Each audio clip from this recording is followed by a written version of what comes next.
Okay, abusuya bɛ mma kɔ aba asonko so ɛde ba POG Media so. Abusuya yɛn bonra yɛn nsɛm no ɛyɛ A.Markin ɛna sisi ano. Osu sɛ osuro for ne life. Sisi ano ne life no ɛyɛ at risk sisi ano. Ɔde militaries almost 50 militaries ɛkyɛ sɛ always be ano ɔnam ana ɛkyɛ sɛ saa militaries no ɛɛbɔ ne ho ban sisi ano ɔno hu ne sɛ ne life no ɛyɛ at risk abusua ɛnyɛ asɛm ketewa akora nti no sisi ano yɛsɛ ɔnam almost 50 militaries convoy ɛna ɛdi n'akyi a abusua ɛnyɛ asɛm ketewa akora onim sɛ NDC amanyɔkuo no anaasɛ NDC ɛwɔ power no deɛ ɔno no oni power biara kyɛ sɛ ɔde bɛyɛ biribi a ne nkwa no ɛyɛ sɛ ɔhwɛ ne nkwa no so yɛ lawyer Martin Kudu aba abɛ expose na ɛnyɛ asɛm ketewa akora yɛn nsɛm mmɛn mo yɛnkɔ na yɛnkɔ tie nsɛm a ɛkɔ so na ansa na ɛbɛkɔ no wowɔ nsɛm kan bi afa hyɛ yɛ comment section like hyɛ ma afoforɔ nso nsa ntumi nka bi aha POG Media so medam ase. One that his appointees would live by with specific benchmarks that we can all see and hold them to account at the end of the day. First of all, gratitude for the opportunity, and again, good morning to my constituents, especially my branch executives and constituency executives. Re-election assured. Yes. And my colleague leaders in Parliament. Let me touch on Gregory Afoko for a couple of minutes. Please. Look, this Afoko matter is also symptomatic of the inhumanity of judiciary on accused persons. Okay. You see, the constitutional jurisprudence that you are innocent until proven guilty. The proven guilty is such a tedious process. The framers didn't put it there whimsically. It's subjected to a certain judicial test. And if you take time to read the evidence that NRCD, properly so-called Act 323, the things you must go through for a court to come to a decision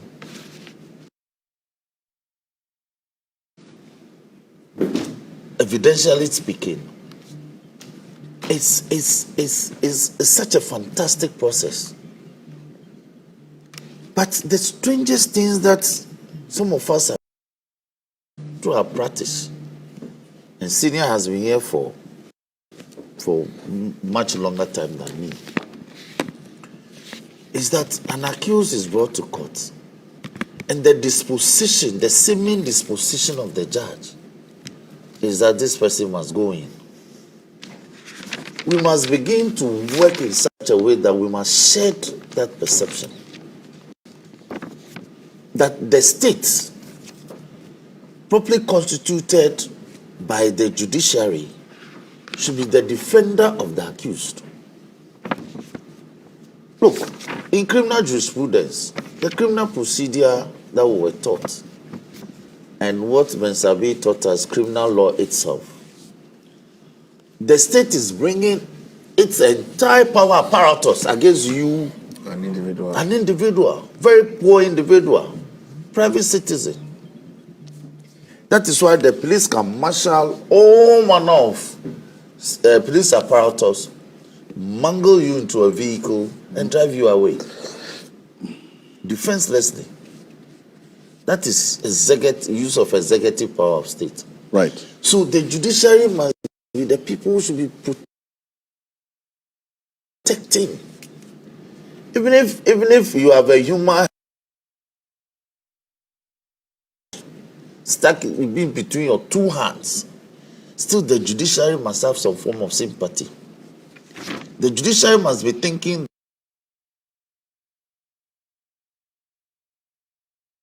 is this person medically sound? First of all. Yeah. Right. And seek some protection. But not to hurriedly throw you under the bus as it were, throw you into jail, throw the keys away and forget about you. How does anybody go through this process, 3 different trials, and be forgotten in a jail cell? He has to take a lawyer to spring this matter back to life every day, or nearly often. My senior Martin Kwebu raised this matter. So the inhumanity of some judicial officers in some of these cases must also be highlighted. The judiciary must come across as very humane and protective of people who are accused by the state and brought before them. We have to get there. Now, leaving the generals to the specifics. Look, it is appropriate that we commend His Excellency John Dramani Mahama for his conduct so far, from the morning of January 7th, or even when he was declared, his conduct during the transitional period, and he upped the game when he was installed on the morning of 7th till today. Look, Plato, and people likes to quote Plato. So yes, I like that. We are classical scholars, so let's quote Plato. Plato says the measure of man is what it does with power. When you are given power, what you do with it is how people measure you. So for me, the NDC with this arrowhead, John Dramani Mahama, is the positive antithesis of Nana Akuffo. We are doing everything in the opposite, but in a parallel fashion.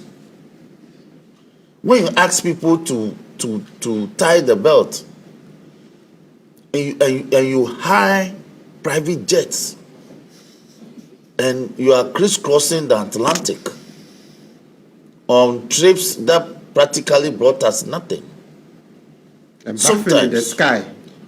Well, as for that one, we raised it on the floor. They wouldn't hear it. They had to defend. Nitu had to come and defend that the president needs to freshen up. Mm-hmm. And freshen up, you have to bath.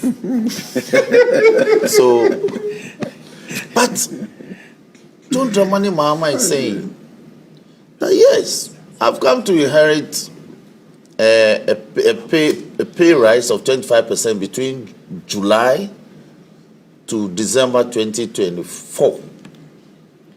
But I've come to see the coffers. There's no way I can even match that. So what has he done? He says, I don't need 125 ministers to govern. Okay. And Labour said, are you certain? He said, yes, give me the opportunity. He's been given the opportunity. So far, he's governing with 42. So when he calls Labour to the table, unionized Labour to the table, when he sits in and he speaks to their hearts, they appreciate him. He's not doing the opposite of what he promised them. He's living within the promise. Well, but so these are very important. Okay. In 2021, when His Excellency Nana Akuffo got his mandate renewed, in 2021, salary increment was 4% for 1 year, 4%. In 2022, he did 7%. Then, if you recall, in 2022, agitation, nearly every unionized labor went up in arms. And that was when we were borrowing. Every day there was one form of loan in Parliament. We were approving loans. And yet, they were not seeing the multiplier effect in the lifestyles of the people. So Labour agitated. So what did he do? He quickly did what he called, he did 7%, and then from about July that year, he did what he called COLA. Yes. If you recall. Yes, that's... and called it 15%. Cost of living allowance. Yeah. Yes. But it didn't affect base pay. No, but that was 15% of... Yes. Cost of living allowance. That's why it was called COLA. That's all. But 15%. A lot over 450 million. Yes, but it didn't affect base pay. So in calculating it, people still lost out. Labour agitated further because COLA didn't help in improving their standards of in terms of purchasing power. So what did he do?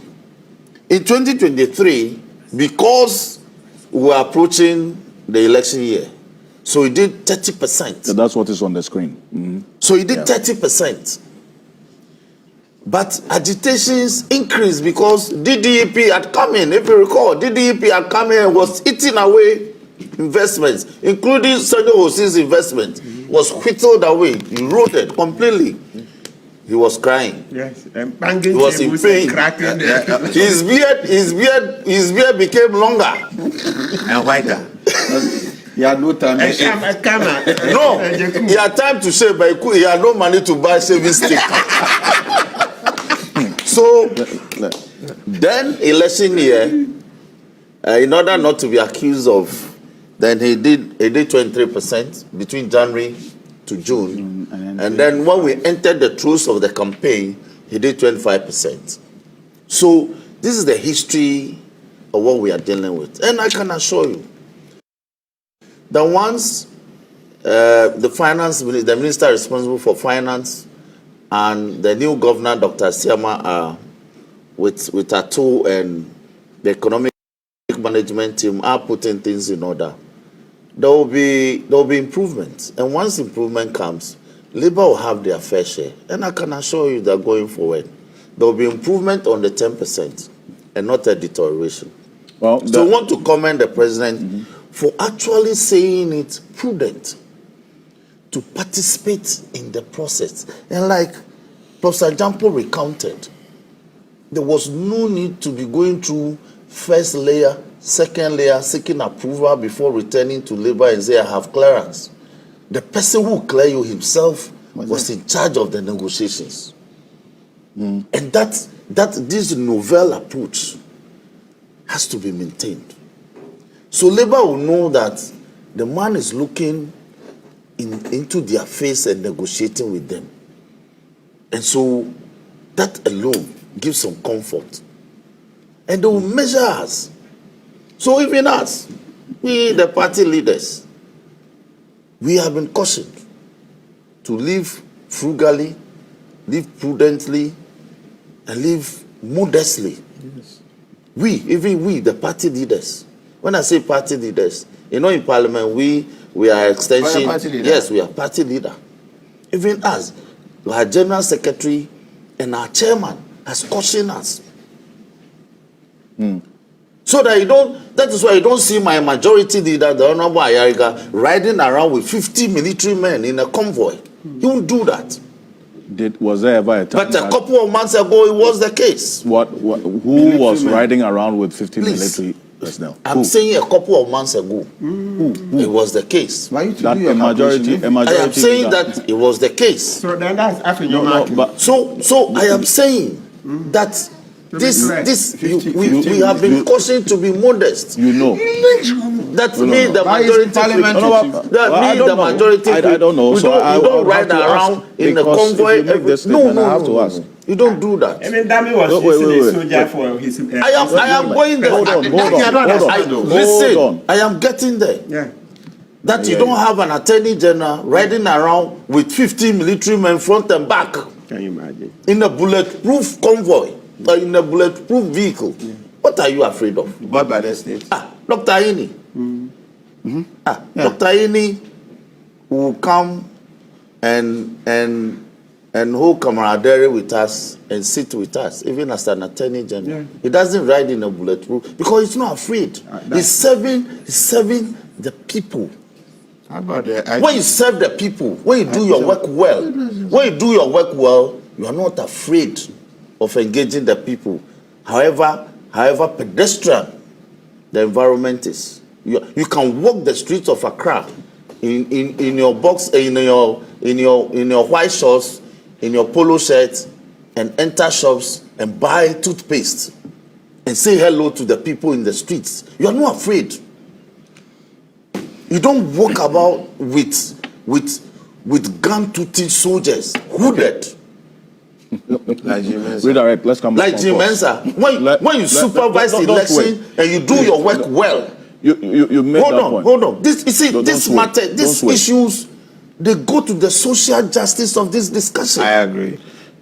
Look, social justice. I agree. When you are giving the executive and the executive power plus the pest to to exercise and spend, how does that reflect in your conduct with the people? So all this matters. And I think that it's important. We want to fight galamsey. Do we have party officials, ministers of state, sponsoring the excoriation and the degradation of our red F, of our latrites? Will be problem. Again, esco what? Excoriation. Hey, Raddy. And the degradation of our red F. Yeah. Felling of our timber species that have grown for 200 years. Yeah, that's serious. Just because we want 2 grams of gold. That lies in the alluvium of a river that's flowing into the Atlantic. Okay. Ministers of state will not do that. So that when you engage the people so that when we want to engage the community people that want to rehabilitate the environment, they will participate in the tree planting. They will participate in creating woodlots so the environment can be rehabilitated. But when you are a willing participant, they will listen to you. These are the real issues.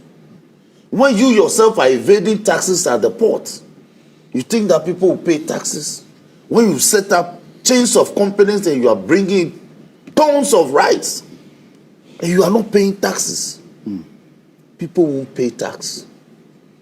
So these are the reality checks. The checklist that is being handed out to us, we the leaders, so that every day we take it. We are measured by it. His Excellency says what? By the end of the first quarter, you file your assets declaration. We didn't hear this in the immediate past. People didn't even bother.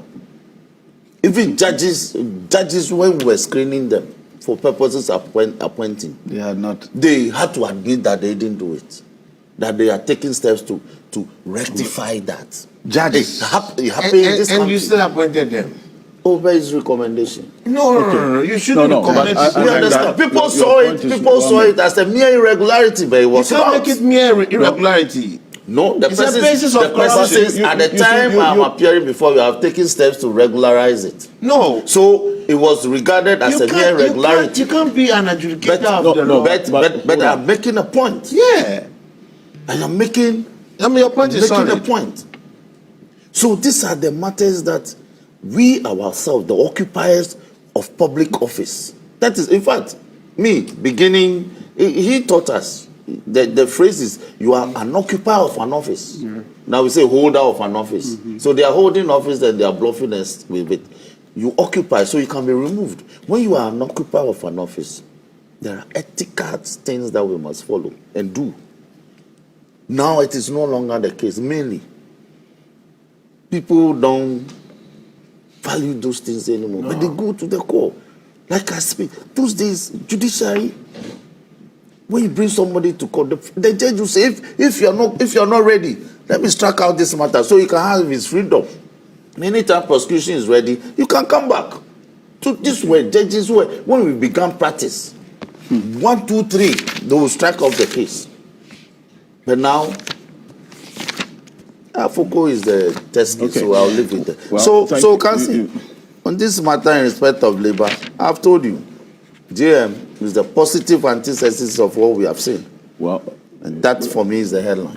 But there's I a reference you think made. The reason why I was asking questions about some of the inferences that you made in your submission is that I don't know, or I didn't see the whichever leader of Parliament a few months ago using 50 military men moving around with them. That's why I asked you whether it is information that you are aware of. Of course, I don't know. Unless, of course, you made that the media, and you covered movements of leaders during the election. You covered. Are you talking about election? Or he was moving around we with... can't say. We can interrogate this matter. There are videos available. The number of security personnel that followed ministers and political leaders in the past government are available. Especially the use of the soldiers. I am not limiting this to one particular leader even, so that it's as if I'm targeting at all. I am saying there's a clear disparity, departure from what used to be the culture to what is happening now. To the extent that I'm saying, we've been cautioned. That's my majority leader, my boss. When he comes to parliament, he comes unceremoniously. When I enter parliament, I enter unceremoniously. Meanwhile, I'm the majority chief whip. He is the majority leader and leader of government business. He comes in, you don't even realize. You have to call and say, well, I'm in the office. He comes in, he calls me, whip, I'm around, come. Right. Others used to arrive ceremoniously. Thank you. That's the point I'm making. These days, you don't hear my colleague ministers. You don't hear sirens all over the place. Let's be honest about that. No, honestly, please, let us make that point. I will speak for my party and my colleagues in executive every day. You're not hearing the siren. I must sing my own song, and I will do it on their behalf. I have to speak for them. When they exhibit good conduct, let me amplify it and just oppose it to what happened immediately before.